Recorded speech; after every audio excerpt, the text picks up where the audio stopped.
Hello everyone, welcome back.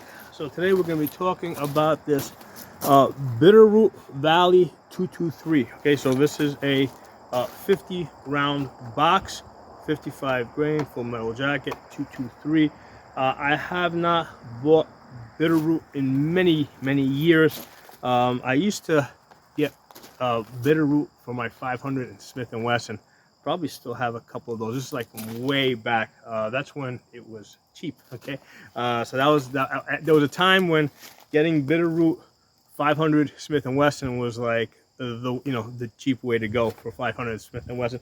But I haven't purchased Bitterroot in a long time. A friend of mine gave me this to try out, 50 round box.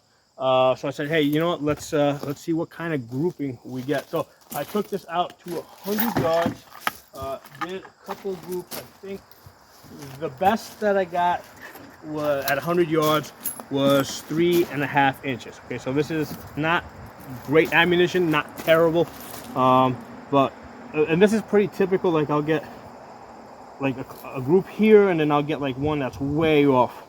So what I was seeing is I was seeing like 3 good shots and then like 2 flyers. Okay, so I got 3 shots here that are like sub 2 inches. Okay, and then with that one and that one, I mean, no matter how I look at it, whether it's like 4-shot group this way or 4-shot group that way, I got 3.5 inches. Got another one here. Same deal. I got 3 shots clustered together really nicely, inch and a quarter. Okay, and then the other 2 open up for 3.5 inches. Okay, so I shot this over here. Okay, so ignore the ones in the circle. I shot that at 50 yards just to confirm a 0.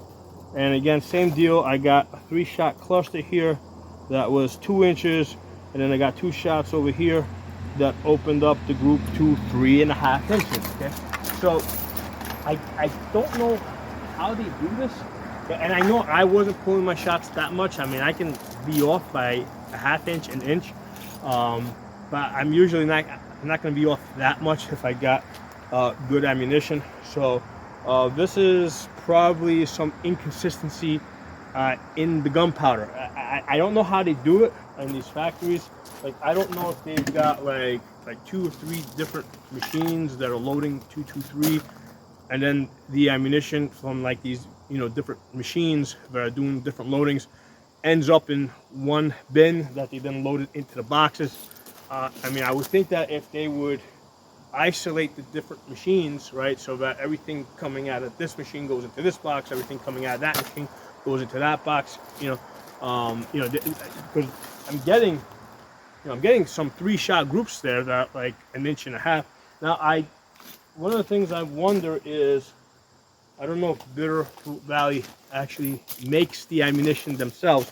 What might be happening here, and I don't know, is you might have other manufacturers, right, that are what's happening is possibly they're manufacturing, they're making the rounds, and then they have a couple of batches that just kind of get mixed up, and they don't know exactly which machines they came out of, how consistent they're going to be. So they might be selling them off to a company like this, so that might be what's happening. I don't know. I'm sure that it happens, okay, in the industry.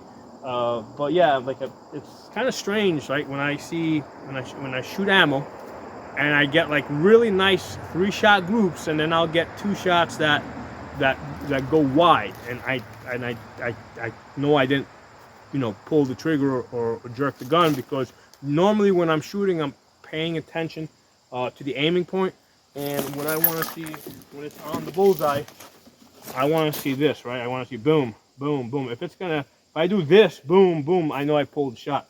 So for most of these shots, I know I was going boom, boom, boom, boom. I mean, there was one I know I pulled on this one here when I was shooting at 50 yards. I shot that group there. I know I pulled that one, so I know when I pull my shots. Yeah, so that's what I think you can kind of expect from Bitterroot Valley. If you from this 223, like if you pull, like, because a lot of people just do 3-shot groups. if you throw 3 shots out there at 100 yards, there's a really good chance that you're going to get a nice 1.5-inch group, or there's a good chance that you're going to get a 3.5-inch group. So, you know, it's kind of depends, you know, which cartridges you pull out of this box, okay? So there's a little bit of luck involved. So drop some comments, let me know what you guys think, and I'll talk to you all soon.